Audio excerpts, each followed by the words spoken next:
बोललं पाहिजे, बोललं नाही तर चुकलं आपलं.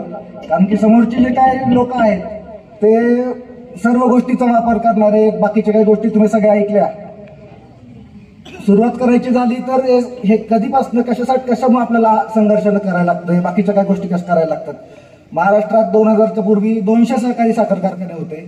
त्या 200 सहकारी साखर कारखान्याचे आता फक्त 90 सहकारी साखर कारखाने राहिले. नेते सांगतात की विलासराव देशमुखांच्या काळात मंत्रिमंडळात काही ठराव झाले आणि त्याच्यानंतर खासगी कारखान्यांना परमिशन भेटली.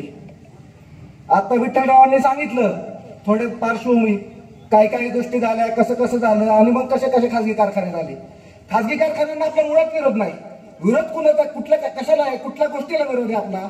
विरोध आपला जे सहकारी कारखाने आहेत ते मोडीत काढायचे आणि नंतर ते खासगी करायचे.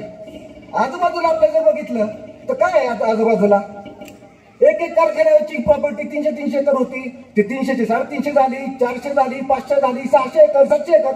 हे पब्लिक डोमेन मध्ये आहे. कोण पण सर्वसामान्य सभासद, भारतातला कुठला पण नागरिक ज्याच्याकडे गुगल मॅप्स आहे त्यांनी ऍप ओपन केलं, त्या ऍपवरती पूर्वीचा जगदंबा कुणाचा होता, काय होता, निंबाळकरनी काढलेला कुणाचा आता कुणालाच माहित नाही. आता अंबालिका झालाय, पूर्वीचा डाऊन शुगर कुणाचा होता आता काय आपल्याला माहित नाही. तसंच साखरवाडीचा कारखाना, जरंडेश्वर, हे जे कारखाने ते सहकारी कारखाने होते. सहकारी कारखान्यांचं खाजगीकरण झालं. कसं झालं, काय झालं आणि त्या कारखान्यांना जे ते कारखाने त्या ठिकाणी कसे एवढे मोठे रस्ते झाले, कसे बंधारे अडवले गेले, कशा काय गोष्टी झाल्या, हे पब्लिक डोमेन मध्ये आहे. कोणी पण बघू शकतं. आणि गुगल मॅपवर तुम्ही फक्त टाका, नाव टाका, तिथलं सगळं तुम्हाला दिसतंय. आता त्यावेळेस अंबानींना विरोध झाला. ज्यावेळेस खूप सहकारी कारखाने ज्यावेळेस मोडीत काढायची चालू झाली त्यावेळेस अंबानींना विरोध झाला. अंबानी 50,000 टनाचा साखर खासगी कारखाने काढणार होते, त्यांना काढून दिलं नाही. सभासदांची, शेतकऱ्यांची ही साखर कारखानदारी आहे ती त्यांचीच राहिली पाहिजे असं म्हटलं. मग त्यांची राहिली का आता? नाही राहिली ना. मग कोण होती इतके वर्ष? कुणाच्या ताब्यात होती सत्ता? कोण याचं नेतृत्व करत होतं? ह्या सगळ्या गोष्टीचा आपण विचार केला पाहिजे. आणि हे सगळं असताना आता हे जे काही झाले हे पब्लिक डोमेन मध्ये आहे, मी तुम्हाला सांगितलं.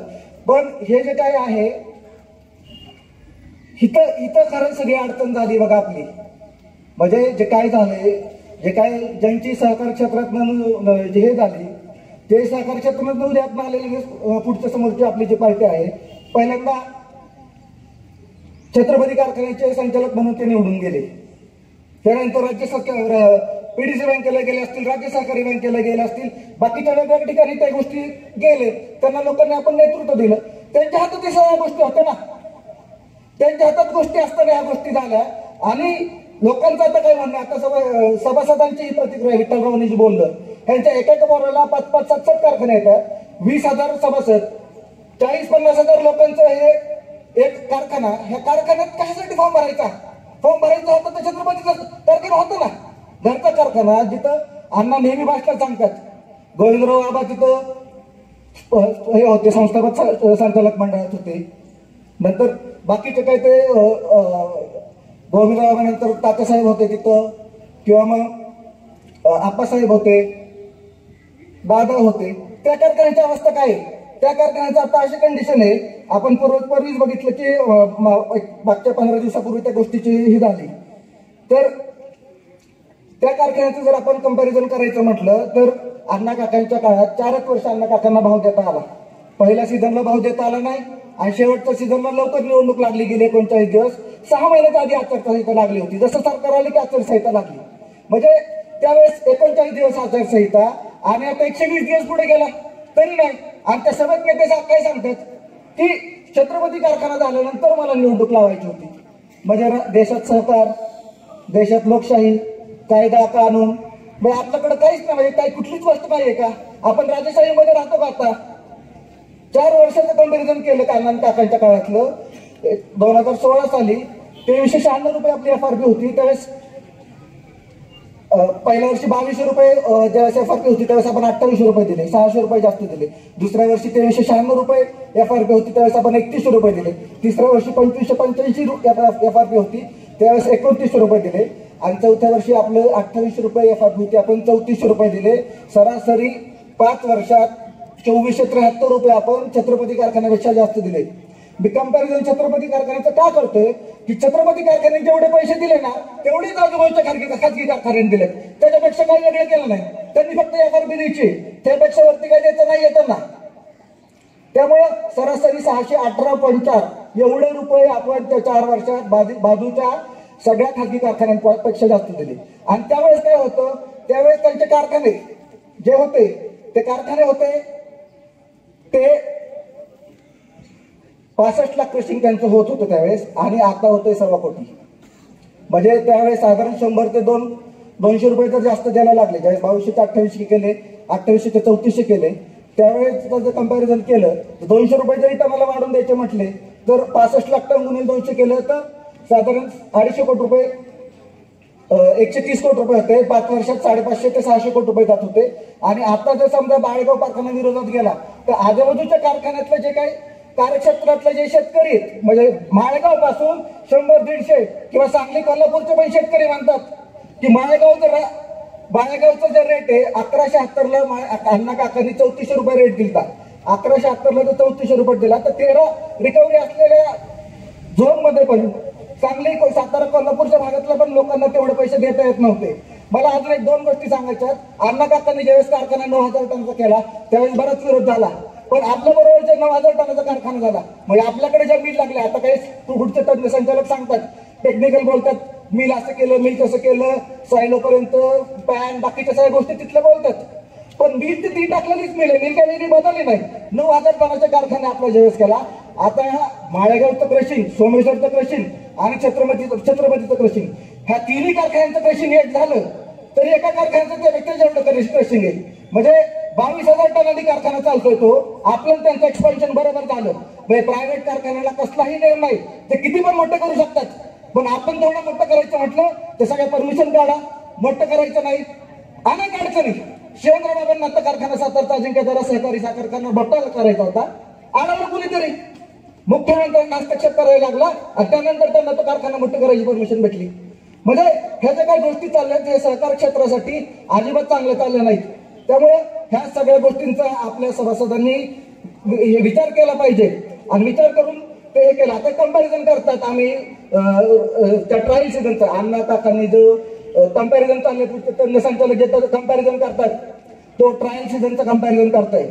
सोमेश्वर कारखाना मोठा करायला 3-3.5 वर्ष लागलेले आणि छत्रपती कारखाना पण मोठा करायला त्यांना सेपरेट प्लांट टाकलेत. आपला एकच प्लांट आहे, जुनाच प्लांट. जुनं घर पाडायचं, नवीन बांधायचं. ह्यांनी मोकळ्या जागेत घर बांधायचं, त्या मोकळ्या जागेत घर बांधायला 3.5 वर्ष लावल्यात. आणि ह्यांनी हाय ते जुनं घर पाडून त्या जागे मोठं काही केलं, 1 पण वर्ष बंद न पाडता. त्या ट्रायल सीझनचं कंपॅरिझन करता, त्या सीझनचं चालू झाल्यापासूनच निवडणूक लागली. त्यामुळे बऱ्याच काही गोष्टी होत्या त्या त्रुटी. हे काय आपल्या एखाद्या कंपनीने गाडी तयार केली, टाटाने, इनोवानी, ती काही सगळं ट्रायल सगळ्या गोष्टी केलेल्या असतात. तसं कारखाने हे गोष्ट नाहीये की सगळं ट्रेल झालंय, 10-10 लाख किलोमीटर चालली आणि नंतर हे झालंय. ह्याचा थोडा टाइम लागतो सेट व्हायला, बाकीच्या गोष्टी करायला. आणि 2700 बरं, मला फक्त थोडंच 1-2 मिनिटात बोलायचंय. अण्णा काकाच फक्त 500 ते 700 रुपये जास्त देऊ शकतात, बाकीचे कोणी देऊ शकत नाही. ह्याचं कारण फक्त एवढंच पण मला हे करून देऊ द्या, कारण की पुढचा किती पण चांगला चेअरमन बसू द्या, किती पण म्हणजे काय ब्रह्मदेवाला जर आणून बसून देऊ द्या तर तो देऊ शकत नाही. ह्या वर्षी कसं झालं, 2800च्या वरती पैसे द्यायचे नाहीत. तिन्ही कारखान्याने एकसारखे द्यायचे. नेत्यांना चेअरमननी सांगितलं की दादा आजूबाजूला 3100 रुपये दिला, आपल्याला ऊस नाही भेटणार, इलेक्शनचं मी बघतो. म्हणजे ही जी काही गोष्टी चालल्यात ना ह्या खूपच घातक आहेत. आपलं 1.5-2 लाख क्रशिंग वाढलं असतं, 150-200 रुपये टनाला आपले वाढले असते. क्रशिंग वाढलं की हे होतं. आणि शेवटचा फक्त मुद्दा की 5 वर्षात जे काही सांगतात की 5 वर्षात ज्यांनी ज्या ज्या गोष्टी केल्या, गोडाऊन केलं, गोडाऊन मध्ये 45,000 पोतं साखर भिजली. जवळपास जेवढ्या गोडाऊनची किंमत आहे तेवढी साखर भिजली. दुसरं ईटीपी प्लांट जे केला, ईटीपी प्लांटची कॅपॅसिटी, कारखाना आधी मोठा झाला त्यांना माहिती होतं किती टनाने कारखाना चालणार आहे, बिल कितीची माहिती होतं, सगळं माहिती होतं. ईटीपी प्लांट नाही नीट करताना तेव्हा नीरा नदीला तहावाड्यातनं घाण पाणी गेलं, लोकांना सभासदांना किती त्रास झाला हे तुम्हाला माहिती. आणि ही गोडाऊन कारखाना नवीन करायची इथं विषय राहू द्या. 5 वर्षाचा आता यांना शेड बांधता आला नाही. जी कारखाना झाकायचा होता तो कारखाना साधा झाकता नाही 5 वर्षात त्यांना.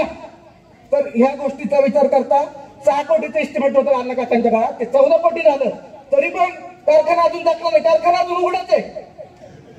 तर आपल्याला जर गुजरातच्या पुढे जायचं असेल आणि गुजरातच्या दिशेने जायचं असेल तर मध्ये इथेनॉलचा प्लांटचा जे विषय होता ते 5 lakh per day ethanol plant आणि जे काही गोष्टी त्या गोष्टी केल्या तरच आपण त्या गोष्टी आणि गुजरातच्या पुढे जाऊ शकतो. एवढं बोलून मी थांबतो.